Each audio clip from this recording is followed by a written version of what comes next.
The global skincare industry is worth over $150 billion a year. That is more than the GDP of Hungary. Humanity is spending hungry on moisturizer, and somehow, your skin is still losing a fight to a guy from 10,000 years ago who used river water and occasionally dirt. In 2002, a researcher named Lauren Cordain went to Papua New Guinea and examined over 1,200 people from the Kitavan Islands. He also studied 115 Ache hunter-gatherers in Paraguay. These are communities still eating and living in ways that look a lot like the way humans lived for most of our existence. He was looking for acne. He found 0 cases. Not mild acne, not, a couple of whiteheads. 0. Not a single pimple across either population, including all the teenagers and young adults who in the Western world are statistically guaranteed to look like a pepperoni pizza. Meanwhile, in the United States and Europe, up to 85% of people between the ages of 12 and 24 have acne. That is not a rounding error. That is a civilizational difference. So what went wrong? The answer starts with breakfast, or more specifically, with what your breakfast does to your blood. When you eat something with a high glycemic index, your blood sugar spikes. Your body responds by flooding your system with insulin. Insulin then triggers a hormone called IGF-1, which is short for insulin-like growth factor 1, which is the kind of name that makes you wonder if scientists get paid by the syllable. IGF-1 tells your skin's oil glands to go absolutely berserk. They overproduce sebum, your pores get clogged, bacteria show up like they got an invitation, and suddenly you've got a face full of problems that no concealer on Earth can truly fix. The Kitavan Islanders eat mostly fish, tubers, coconut, and fruit. Their daily glycemic load is dramatically lower than a single bowl of Frosted Flakes. The Ache eat wild game and plants. Neither group eats refined sugar, white bread, pasta, or processed anything. Their insulin stays stable. Their IGF-1 stays calm. Their skin stays clear. And then there's dairy. Most of the world is lactose intolerant because the default human setting is to stop digesting milk after infancy. Lactase persistence, the ability to drink milk as an adult, is a genetic mutation that spread only about 7,500 years ago with the rise of pastoral farming. Cow's milk contains its own IGF-1 and stimulates your body to produce even more.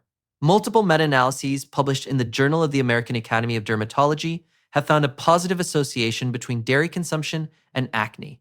Skim milk, weirdly, appears to be one of the worst offenders. So ancient humans didn't have acne because they weren't eating anything that would trigger the hormonal cascade that causes it. Your great-great-great times 1,000 grandmother never had a breakout because she never had a croissant. But diet is only half the story. The other half lives on your skin right now, and you are probably killing it. Your skin is an ecosystem. It hosts over 1,000 species of bacteria, and most of them are on your side. They eat your sweat, they produce anti-inflammatory compounds, they maintain the slightly acidic pH that keeps harmful pathogens from setting up shop. Your skin's microbiome co-evolved with your body over millions of years, and it works beautifully when you leave it alone. Ancient humans maintained this ecosystem by simply existing. Constant contact with soil, water, plants, and animals kept their skin microbiome wildly diverse. A 2025 study published in Nature Communications examined the skin of the Yanomami, a semi-nomadic community in the Amazon, and found 115 bacterial species that had never been documented before. 59% of the bacteria on their skin was entirely new to science. Their skin microbiome was roughly 80% richer than a typical Westerner's. Modern humans, meanwhile, blast their faces twice a day with foaming cleansers that contain sodium lauryl sulfate, a detergent harsh enough to clean a garage floor. We strip away our natural oils, nuke the good bacteria, and then wonder why our skin overcompensates by producing even more oil. The $150 billion skincare industry is, in a very real sense, selling you the cure for a problem it helped create. Now add the omega-6 to omega-3 ratio. Humans evolved eating roughly equal amounts of each. Modern Western diets land somewhere around 15 to 1, heavily tilted toward omega-6 thanks to vegetable oils and processed food. Omega-6 in excess is pro-inflammatory. Inflammation shows up on your skin as redness, irritation, and breakouts. Your ancestors ate wild game, fish, and foraged plants. You ate something from a bag that listed 47 ingredients, and honestly, you couldn't pronounce half of them.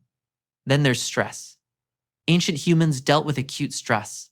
A predator appears, your cortisol spikes, you either run or you don't, and the situation resolves. Modern humans deal with chronic stress. Rent, deadlines, notifications, the slow existential dread of an unanswered email from your boss sent at 11 p.m. on a Sunday. Cortisol that never fully drops keeps your oil glands in overdrive and your skin barrier in a constant state of low-grade emergency. And yes, before you type the comment, ancient humans also died at alarming rates from infected cuts, animal attacks, and roughly half of them never made it past childhood. Nobody is selling you a time machine, and frankly, you wouldn't survive the first week. But the ones who did survive childhood lived long enough to grow old with clear skin, strong bones, and zero knowledge of what a pore strip was. The question was never whether their lives were better. The question is why their skin was. The answer, frustratingly, is that your skin was never broken. It was built by 2 million years of evolution to regulate itself. It has its own oil, its own bacteria, its own pH, its own repair cycle. It was designed for a world of whole food, natural light, physical movement, and dirt. You replace that world with sugar, fluorescent lighting, a chair, and a 10-step skincare routine. And now you're spending hungry trying to get back to what a caveman had for free. Your skin doesn't need more products, it needs fewer problems.